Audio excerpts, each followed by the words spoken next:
Nah, jadi satu judulnya saya kira oke ya. Baik Bapak. Ya, berbeda dengan dari penelitiannya Mas Faza Faza. itu, walaupun sebenarnya penelitian tentang implementasi pembelajaran berbasis HOT di sekolah madrasah itu sudah cukup banyak. Maka nanti Anda di kajian hasil penelitian terdahulu atau telaah pustaka itu perlu dilacak ya. Baik itu yang di pondok pesantren Tazaka maupun di luar pesantren Tazaka. Yang temanya itu memang mengangkat implementasi pembelajaran berbasis HOT. Itu satu. Yang kedua, di dalam latar belakang masalah, nanti Anda betul-betul harus bisa menjelaskan problem akademiknya atau permasalahan penelitian saudara. Saya kira saudara sudah sangat paham ya tentang apa yang dimaksud dengan problem penelitian itu atau problem akademik penelitian, yaitu bisa dipahami adanya kesenjangan gap antara yang diharapkan, antara yang seharusnya dengan yang terjadi di lapangan. Ini tadi Anda sudah baik dimulai dari pentingnya pembelajaran berbasis atau apa tadi berorientasi HOT. Lebih-lebih dikaitkan dengan tuntutan kecakapan abad 21 yang salah satunya melatih kemampuan berpikir kritis, kemampuan berpikir kreatif, kemampuan berpikir tingkat tinggi. Itu tuntutan untuk era sekarang dan era ke depan. Itu untuk menggambarkan keadaan yang seharusnya itu seperti apa, harapannya seperti apa. Lalu nanti untuk memunculkan gap itu Anda perlu menjelaskan secara detail dan itu berbasis data ya, bukan hanya asumsi saudara, bahwa pembelajaran fikih atau usul fikih di sana itu ternyata belum sepenuhnya mengacu atau berorientasi atau berbasis HOT. Nah, dengan data perlu Anda paparkan ya, misalnya hasil observasi sementara atau hasil wawancara sementara atau mungkin juga hasil dari dokumentasi itu silakan. Tapi yang jelas itu nanti perlu disebutkan sumber datanya itu dari mana itu. Nah, ini saya Observasi kira itu bisa ya Pak ya? Kenapa? Observasi itu bisa dijadikan data ya Pak ya? Oh bisa. Nah, kan data itu bisa bersumber dari hasil observasi, bisa dari wawancara, bisa juga dari mungkin dokumen, misalnya dokumen itu dilihat dari Hasil rencana raport gitu ya Pak? pembelajaran yang disusun oleh para guru usul fiqh di sana. Ternyata mulai dari perumusan tujuan, perumusan materi ajar, perumusan proses pembelajaran, dan juga perumusan sistem penilaiannya ternyata memang belum menggambarkan bahwa pembelajarannya itu berbasis HOT itu. Itu bisa juga nanti data diambil dari sana. Bisa dipahami ya sampai di sini ya, Mas? Gitu. Baik Bapak. Ya, oke. Itu berarti perlu ditambahkan. Terus lanjut sekarang ke itu nanti yang penting itu karena belum ada ya. Terus kemudian di latar belakang masalah itu juga perlu nanti disampaikan alasan mengapa hal ini penting untuk diteliti gitu ya. Nanti kira-kira kontribusi secara akademik, secara konsep atau teoritik seperti apa, kontribusi untuk kepentingan praktis seperti apa itu perlu dijelaskan di latar belakang masalah. Setelah Anda itu menjelaskan tadi adanya gap antara yang seharusnya dengan yang terjadi. Nah, dari situ kemudian nanti memunculkan rumusan masalah. Sekarang dilihat rumusan masalahnya seperti apa.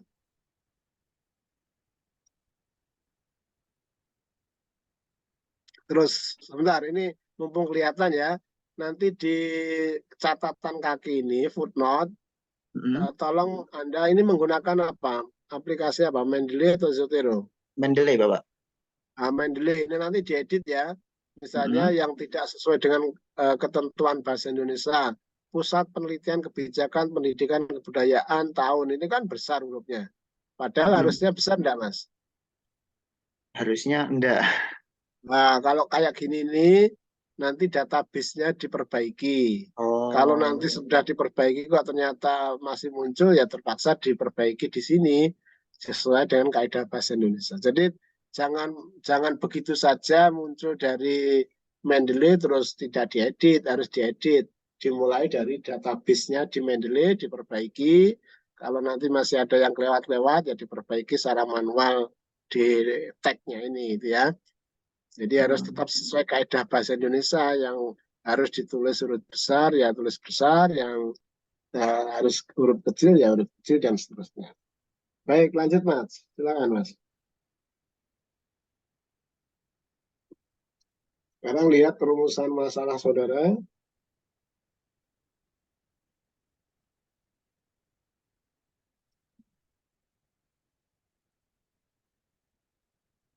Rumusan masalah, rumusan masalah. Ya, sebentar Bapak. Ini Bapak. Ini kenapa kok muncul pertanyaan yang pertama itu? Mengapa kemampuan berpikir tingkat tinggi menjadi hal yang penting bagi para santri gitu Bapak? Nah, itu saya kira enggak apa urgensi pertanyaan ini Anda munculkan. Hmm,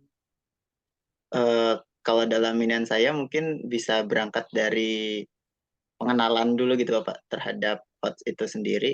Terus setelah itu baru bagaimana kan dari apa, terus bagaimana, terus Ya, bagaimana. tapi mengapanya itu jangan menanyakan mengapa kok kemampuan berpikir tingkat tinggi itu penting.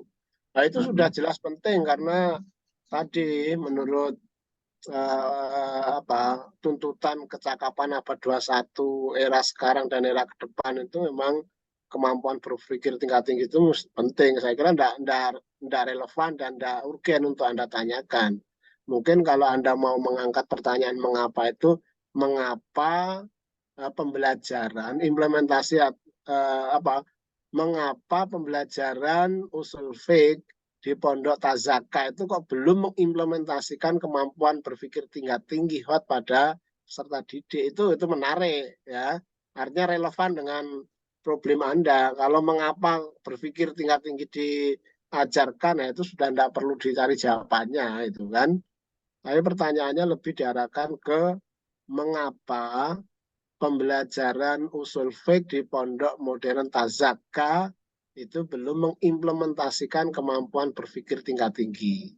Nah, nanti terus diurai bagaimana eh, persiapan pembelajaran yang disusun oleh para guru, terus bagaimana implementasinya, bagaimana problem yang dihadapi. Itu saya kira rumusan masalahnya itu. Anda bisa langsung tulis di situ enggak? Masukan Oh, saya ini. ya, baik Bapak. Berarti langsung diubah menjadi mengapa kemampuan berpikir tingkat tinggi Loh, kok tadi gimana yang tadi saya sampaikan? belum dapat diimplementasikan gitu ya Bapak ya. Di dalam pembelajaran usul fiqh belum terrealisasikan dengan baik gitu Bapak. Mengapa pembelajaran usul fiqh di Pondok Modern Tazaka belum mengimplementasikan atau belum mengembangkan kemampuan berpikir tingkat? Mengimplementasikannya boleh.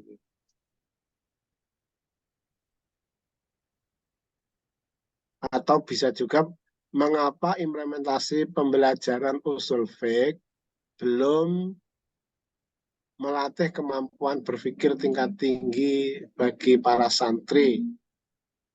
Belum melatih kemampuan berpikir tingkat tinggi para santri. Hmm.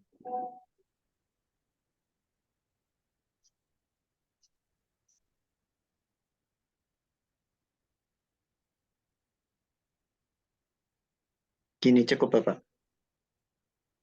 Ya, seperti itu toh. Nanti ditambah anunya ya, pondoknya itu pembelajaran di mana itu. Oh, di Karena pondok Anda kan modern. memang secara spesifik meneliti pondok Tazakan.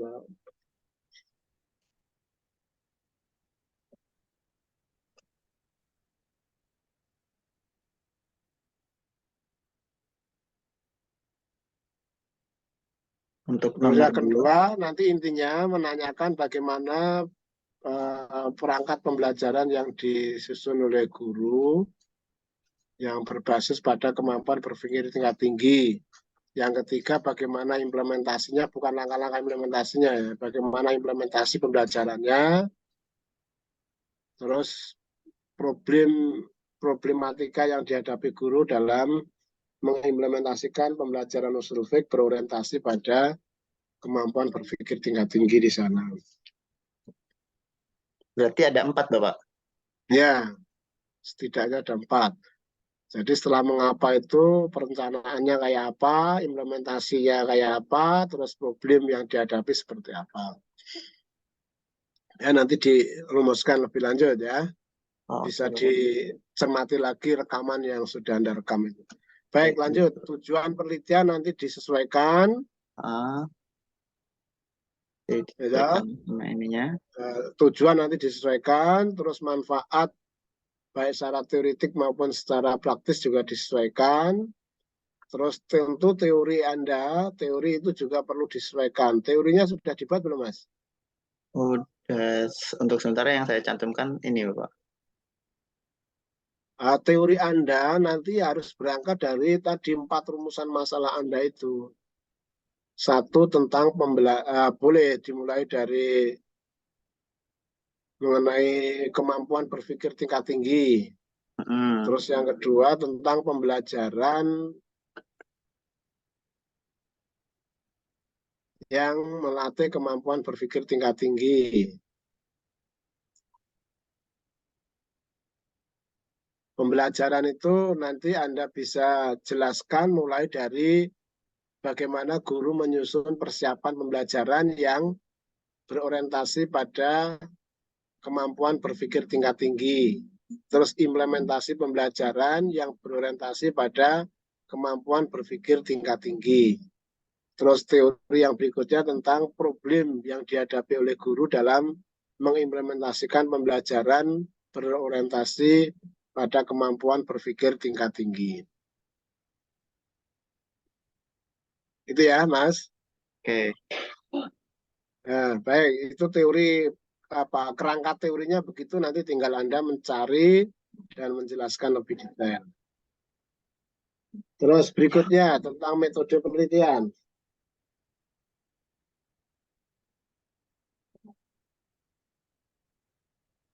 Metode penelitian.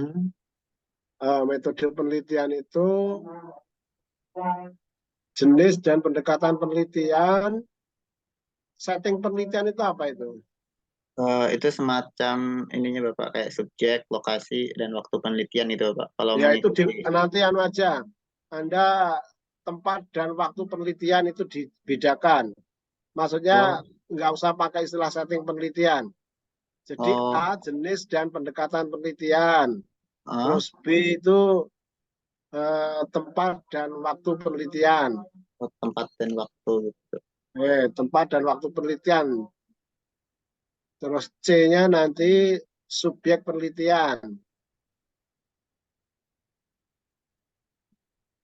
C. C-nya subjek penelitian.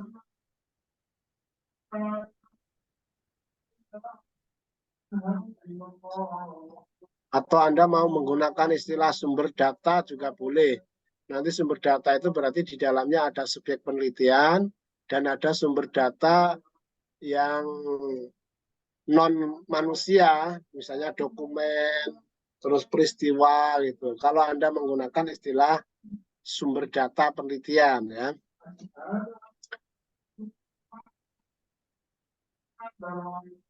Bisa dipahami, Mas? Kalau di sini sumber data penelitiannya dibagi dua gitu apa yang data primer, data sekunder gitu. Mas, Anda ini penelitiannya mau literatur atau penelitian lapangan? Lapangan berarti Bapak. Nah, kalau lapangan saya itu tidak mengenal dengan istilah sumber data primer dan sekunder. Kalau Anda penelitian literatur, silakan ya. Tapi kalau Oh, penelitian Anda ini kualitatif lapangan, maka sumber data itu tidak usah dipilah sumber primer dan sekunder. Karena sumber data Anda itu semuanya primer. semuanya primer. Nah, jadi data dan sumber data itu dihilangkan saja. Nanti Anda menggunakan istilah sumber data penelitian. Nah, sumber data itu ada 3, yaitu sumber data berupa orang, itu yang biasa disebut dengan subjek penelitian. Terus sumber data berupa dokumen, sumber data berupa peristiwa. Karena nanti Anda itu bisa melakukan metode observasi. Berarti di sini.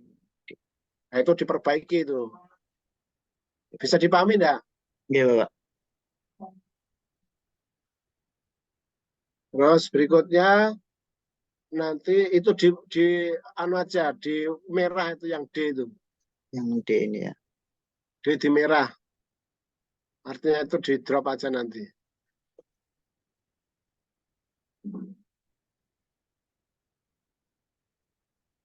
Terus subjek penelitian Anda mau menggunakan istilah sumber data penelitian atau subjek penelitian aja? Subjek penelitian aja sebenarnya Bapak. Ini Bapak. Kalau subjek itu berarti nanti Anda hanya menjelaskan siapa yang akan menjadi informan saudara, artinya sumber data yang berupa orang. Sementara Anda tidak menjelaskan tentang sumber data non manusia seperti tadi saya sebutkan dokumen dan peristiwa dan seterusnya itu. Terus berikutnya metode dan instrumen pengumpulan data. Anda perlu menjelaskan metodenya apa, instrumennya apa.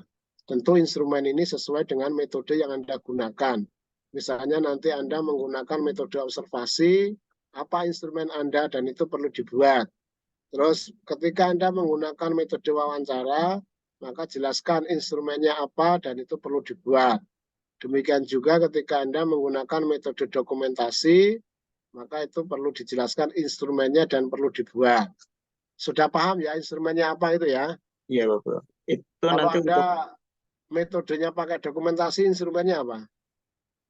berarti instrumennya kalau ini kamera gitu Bapak untuk perekam. Itu HUD instrumen. Selain itu apa? Hmm, kalau Kalau Anda wawancara apa instrumennya? apa namanya? Ya, dicari referensinya ya. Nanti lebih lanjut dan dijelaskan itu. Maka judulnya itu jangan hanya metode pengumpulan data. Metode dan instrumen pengumpulan data. Di situ nanti Anda perlu menjelaskan dua-duanya ya, sesuai dengan metodenya. Terus lanjut. Untuk keabsahan data oke, tapi perlu didukung referensi. Untuk teknik analisis data, Anda harus menggunakan buku yang terbaru. Ini Anda masih menggunakan pola lama, yaitu reduksi data, penyajian data, dan penarikan kesimpulan verifikasi. Terutama yang reduksi data itu kalau tulisannya Miles Haberman itu sudah direvisi dengan terbitnya Miles Haberman dan ditambah satu penulis Saldana. Itu sudah tidak menggunakan lagi istilah reduksi data tapi kondensasi data. Maka Anda harus cari referensi yang terbaru untuk itu ya. teknik analisisnya ya Bapak ya. Ya, baik, saya kira itu ya Mas ya. Baik Bapak. Ini kan sudah Anda rekam, nanti bisa dibaca, dicermati kembali, terus diperbaiki secara maksimal. Nanti untuk bimbingan berikutnya Anda perlu membuat tadi seperti tadi ya tabel perbaikan, masukan saya apa, diperbaiki seperti apa, halaman berapa, biar nanti saya lebih cepat mengecek visi proposal saudara ini. Baik, Bapak. Ya, jadi Anda yang perlu Anda lakukan, satu memperbaiki, merevisi proposal, yang kedua adalah menulis atau menyusun instrumen pengumpulan data sesuai dengan metode yang Anda gunakan. Kalau Anda tadi masih bingung, ya PR Anda itu mencari referensi. Kalau Anda itu menggunakan metode observasi, instrumennya apa, nanti dijelaskan dan disusun. Metode wawancara itu nanti instrumennya apa, ya. Demikian juga metode dokumentasi. Observasi itu instrumennya berupa pedoman observasi, itu yang harus Anda buat. Wawancara itu instrumennya berupa pedoman wawancara. Nah, nanti wawancaranya seperti apa, isinya berupa daftar pertanyaan. Kalau Metode dokumentasi instrumennya berupa pedoman dokumentasi. Nah, nanti Anda carilah di buku-buku metodologi, saya kira sudah banyak dibahas. Baik, saya kira itu Mas ya, sementara diperbaiki silakan. Nanti setelah diperbaiki, kalau sudah oke, sesuai dengan masukan saya, Anda boleh lanjut ke riset ke lapangan. Izin Cukup ya? bertanya boleh Bapak? Ya, gimana?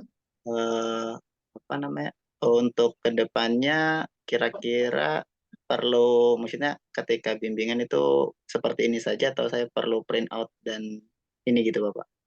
Ya, nanti lihat situasi ya. Nanti yang terbaik seperti apa nanti. Yang penting Anda perbaiki dulu aja. Baik Bapak. Baik, saya kira cukup ya. Mari kita Ya. akhiri dengan baca hamdalah. Alhamdulillahirrahmanirrahim. Assalamualaikum warahmatullahi wabarakatuh. Waalaikumsalam. Oke, terima kasih Untuk Bapak.